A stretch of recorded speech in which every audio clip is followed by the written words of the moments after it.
The second part of the first round of the 2022 draft was an emotional roller coaster.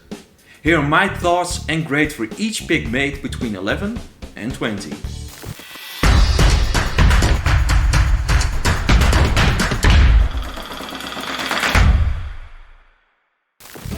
Olave is the polished route runner the Saints were looking for as a complement to Michael Thomas.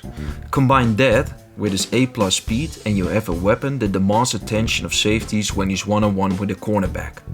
Olave is ready for the role he's going to fulfill in New Orleans as a vertical threat. I give this draft pick a B- because he's not a yak weapon and pretty slim for a receiver. Williams is not a receiver who can go up and come down with the ball on a consistent basis, but he can, however, take jet sweeps to the house. A home run threat with elite speed and game-changing talent. The only thing that is a bit worrisome is his ACL tear, but if the doctors of the Lions have vetted him, Dan Campbell will have an additional piece to play with.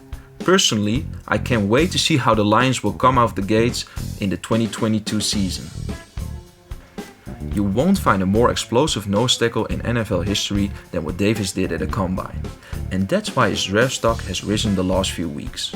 The Eagles were tempted by this unique specimen of a man, especially if you keep the aging Fletcher Cox in mind.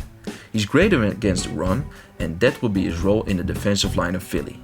His pass rush moves and conditioning will be things to develop ASAP, but he is in good hands. I have no doubt that he will be an excellent player, but with Hamilton, McDuffie, and other A+ athletes on skill positions on the board, I give this pick a C. Kyle Hamilton reminds me a lot of a safety who dropped in the draft a few years ago, Derwin James. I won't be surprised if he is as good or even better than James is if you look at his versatility. Although his 40-yard dash time scared a few GMs, Eric DaCosta of the Ravens has struck gold with his pick. They simply drafted the best player available for a position that wasn't their biggest need, and that's why this pick deserves an A+.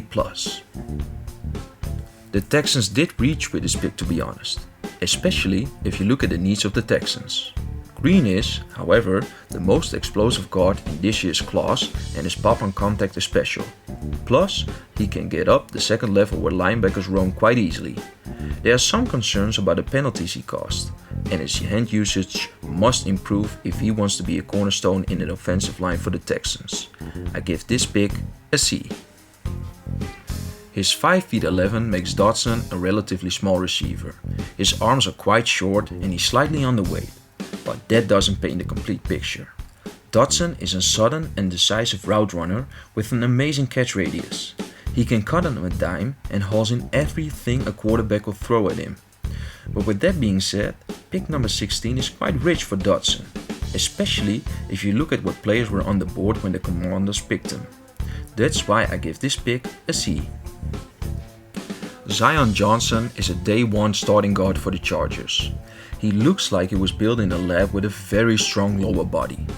He already absorbs contact quite well and he deals out blows at an NFL level. His combine results were impressive and he could be the anchor for Justin Herbert's line for many years to come. I give this pick a B+. The 6'2" Burks was the focal point of the Arkansas offense, where he alone accounted for 37% of the total receiving yards. The tape that he mustered throughout his college games showed that he can seriously move, plus that opposing defensive backs bounce off his big body and strong frame. His outing in the Combine did, however, scare some teams off, but not the Titans, who are now looking to replace A.J. Brown after they trade with the Eagles. Having said that, you just can't teach A+ speed and explosiveness, and that's why I give this pick a B. Are his grades that high due to the fact that Penning hasn't really faced through opposition? Or is he that good? Nonetheless, the Saints drafted a behemoth of a tackle with a massive frame. Penning has a ferocious mentality and could really set the tone in the trenches. He can overpower and forklift opposing defenders with his raw power. Developing his pass blocking skills is key if the Saints want to protect the blind side of Jameis Winston. I give this pick a B+. Pickett is an intriguing prospect. He made such a tremendous leap in year 5 playing football, especially if you compare with the season before. He could just be a one-year wonder, but but that didn't scare the Steelers. They simply love the way he throws on the run, which is now more important than ever.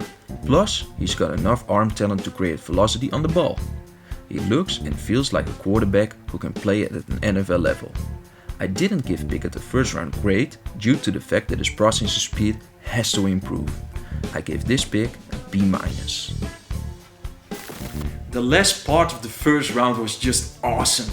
Stay tuned for my thoughts and grade. Hope to see you then.